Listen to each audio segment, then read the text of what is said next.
donc maintenant, visualisation hiérarchique. Donc ça, c'est une grosse évolution en fait du produit, puisque jusqu'à présent, pour pouvoir restituer une organisation, par exemple en B2B, il peut y avoir des filiales, il peut y avoir des sociétés rattachées. Donc c'est assez compliqué parce qu'il fallait utiliser des composants tiers pour pouvoir faire ce type de fonctionnalité. Et donc maintenant, dans la nouvelle version de 2015, on a cette présentation avec un système hiérarchique qui a été construit. Et en fait, le système hiérarchique s'appuie sur la relation père-fils des comptes ou d'autres enregistrements que je vais vous montrer. Et donc la restitution se présente sous cette forme-là. Vous allez voir après dans la démonstration, ce qui est pas mal, c'est que ça permet d'aller assez rapidement naviguer dans une organisation où il peut y avoir autant de niveaux qu'on peut imaginer dans la vraie vie en fait. Donc sur les entités qui sont maintenant configurées avec les hiérarchies, là ici vous avez la liste de toutes les entités, donc les comptes, les produits, les contacts, les devis. Ça veut dire que ces entités maintenant sont actives en visualisation hiérarchique.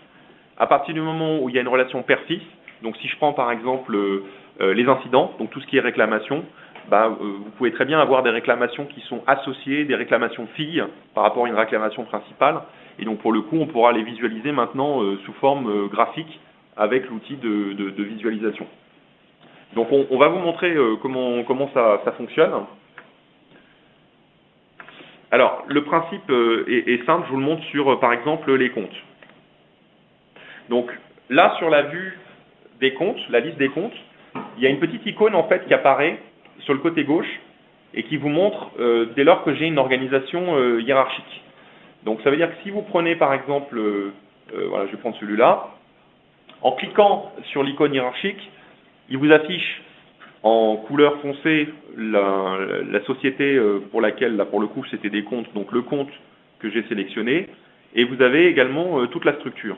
Et vous avez également sur le côté gauche une arborescence qui vous montre l'organisation. Donc là, volontairement, ce que j'ai fait, c'est que j'ai mis une organisation avec plusieurs niveaux, où là, typiquement, je peux descendre les niveaux, et l'outil est capable de me restituer l'organisation.